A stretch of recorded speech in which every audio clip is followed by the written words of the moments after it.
तर भान बहीण तुम्हाला रस्ता दिसायला काही कुठे बघा दाजीची गाडी आण ना बघा आता बघा यांची गाडी आण ना बघा बघा एवढ्या दगडा धोंड्यातून गाडी आणली आहे नी हे बघा इथून गाडी आणली हा बघा आहे का दिसतोय का तुम्हाला रस्ता दिसतोय इथून एवढे दगडात बघा हे आहे का ते बघा गेल तिकडे आहे का पळले आहे का हा बघा असं थोडा तरी जागा अशी चांगली नाही भावना बहिण थोडी तरी बघा आणि ह्या एवढ्या रस्त्यातून यायनी गाडी आणली किती कमालीची गोष्ट म्हणा बघा आहे का बघा हे दगड नुसते दगडत आहे का माझ्या हातामध्ये काडी आणली मी इकडं एवढ्या मोठ्या काड्यात ना लय मोठ्या काड्या सापडल्यात मला असं वाटलं काड्या घ्यावात व्हिडिओ करणं द्यावा सोडून आणि काड्यात जमा करावं असं वाटलं असं मस्त काड्यात भांडू बहिणू बघा ना आम्हाला भेटत नव्हतं पहिल्याच काड्या अशा कोणखर काड्यात बघा मस्त मस्त ह्या बघा ना पाय मस्त भाकरी होत्या याच्यावर पहा ना लय भारी भाकरी होत्या ना भाकरी मटण लय भारी शिजन याच्यावर वजडी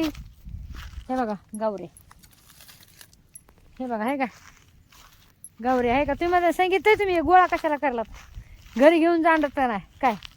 रुको भाई तुमको मैं बोल दिखाती अभी मैं क्या करने वाली है तो दिखाती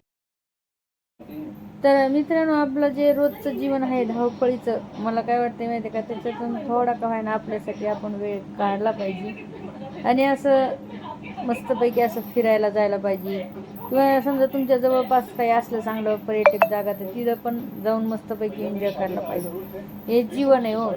आहे की नाही धावपळ तर नेहमीच असते जीवन हे चलतच असते हे तर मला सांगायची तुम्हाला एक गोष्ट भावना बहिणो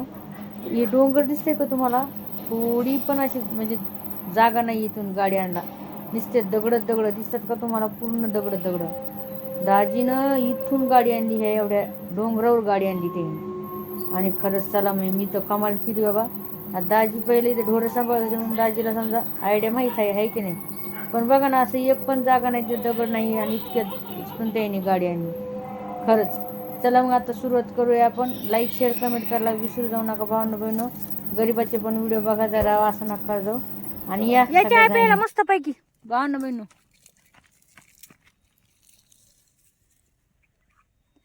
एक दूजे के दिल में रहेंगे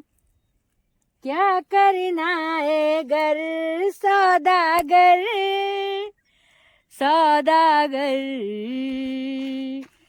दिल ले दिल दे कर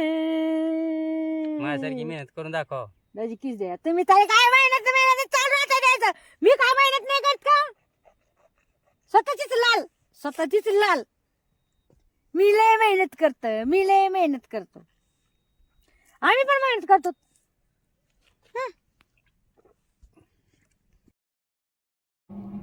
तर मग मित्रांनो या मस्त पैकी चाय प्यायला मी मस्त गरम चाय आणली टोस्ट पण आणला होता सोबत आणि छान असं वातावरण झालं होतं सवसांजाचं सूर्य थोडा मावळत येऊ लागला होता 4-4:30 झाले होते बरं का आणि एकदम मस्त वाटलं होतं एकदम फ्रेश तर खरी गोष्ट सांगायला हे सुख कुठंच नाही आहे कुठं म्हणजे तुम्ही एखाद्या ते नाही का असं हॉटेल जर असलं 5 स्टार तिथं पण नाही आहे जसं हे सुख असते खरी गोष्ट सांगायला भावना बहिणं जे गार हवा राहती डोंगराचं मस्तपैकी वातावरण आणि माणूस आपण आपल्या याच्यामध्ये दंग असतं आहे की नाही पण ना कोणाची हाईक ना कोणाची दैक तर तुम्ही पण कधी मध्ये जाताय का असं सहलीला यायला जाताय का मला नक्कीच सांगा कमेंट करून आणि आम्ही हुरडा आणला होता हरभऱ्याचा तर मस्तपैकी असा हरभऱ्याचा हुरडा जेव्हा भाजला ना एवढा भारी लागत होता तुम्हाला काय सांगू एकदम मस्तपैकी तर नक्कीच तुम्ही पण एन्जॉय करत जा आणि आजचा ब्लॉग कसा वाटला तुम्हाला कमेंट करून नक्कीच सांगा जा आणि लाईक शेअर पण करा आपलं फेसबुकचं पेज पण आहे भावना बहिणो तिथं पण फॉलो करायला विसरू नका आणि हवा खूप सुटली होती गार वाटत होतं सोबत ऊन पण लागत होतं म्हणा आहे की नाही आणि इकडे डोंगरावर पाणी नाही आहे पाणी नेलं होतं आम्ही सोबत असं वढ्यानी आणि म्हणजे आता कसं उन्हाळा लागला आहे ना नसतं पाणी आता हटलेलं आहे त्याच्यामुळं तर बघू शकता या बघा कसा मस्तपैकी भाजायला येतात दाजी हुरडा हे का हा मस्त गावऱ्या आम्ही जमा करून आणल्यात काड्या पण जमा करून आणल्यात आणि दाजीनं गाणं लावले दाजी व्हिडिओ पण करायला लागले तर आणि मी चाय प्यायला लागले कारण की मला व्हायला नव्हतं